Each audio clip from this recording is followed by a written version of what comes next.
back here. Yeah, great to see you, Scott. I mentioned this flash, what you called it, that you put out. You're impressed by the strength in stocks, even on a day where we got a blistering hot PPI.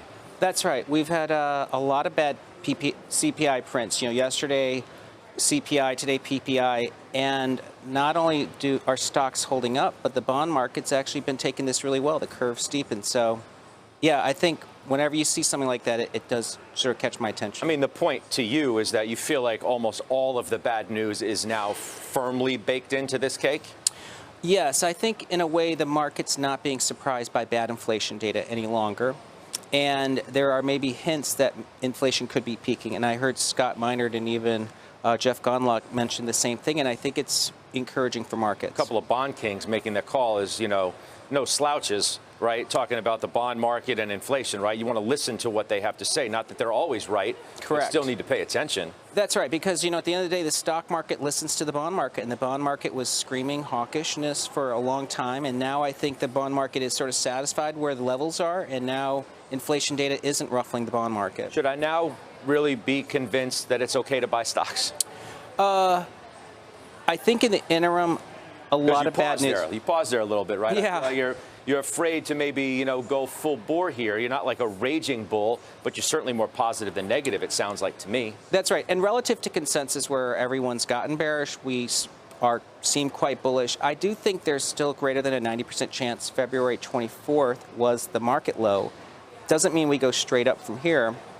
But the reason I think stocks can be viable is that there's a chance the Fed could make a potentially dovish pivot, because as one of the things we point out in our flash is that the market's expectations for hikes has dropped from 9 to 8 this year in just a matter of 2 days. I hear you, but right, I mean, Waller was just on, right? He's talking about front-loading rate hikes, right? 50 Yep. at the next meeting, more following that. You got Bullard out. Now, their word isn't in stone, obviously, but nobody who has spoken on behalf of the Fed, including the most dovish person on the Fed, arguably, Brainerd, suggests that there's any sort of pivot in the offing. I wonder if that's like false hope. Yeah, it could be false hope. But nothing's cast in stone, as you said. So today, all the data today supports the Fed being really tough and aggressive in the near term, May and June.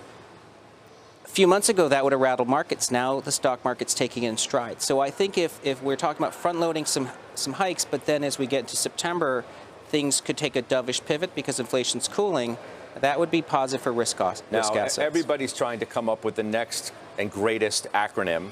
You have BEEF, B-E-E-F, Bitcoin plus Bitcoin equities, energy, and the FANGs. Yes. That's your best strategy right now for investors watching?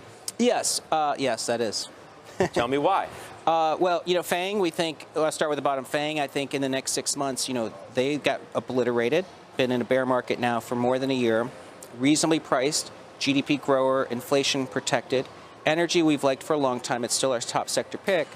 And then we like Bitcoin and Bitcoin equities because if the environment shifts to risk on, crypto follows. And, we have to keep in mind, April 18th is tax day, and crypto has about $500 billion of capital gains taxes. So on a T+2 basis, people have to be selling their crypto and their stocks by today in order to pay their taxes by Monday. But don't you need, you need a really risk-on market to go Bitcoin right now, don't you? I mean, it's so highly correlated to it. Yeah, or you could get regulatory clarity, and there are chances for that, because as you know, the Federal Reserve's trying to get some feedback on their white paper on a central bank digital coin. We might get some clarity on a Bitcoin ETF. We know corporations are using Bitcoin, so I think the usefulness of Bitcoin is rising, and if you have more users and more reasons to use it, that's why Bitcoin could go up. So risk goes back on. People put money into crypto like Bitcoin, and then we go back to the Qs, and we just go right back to the growth trade?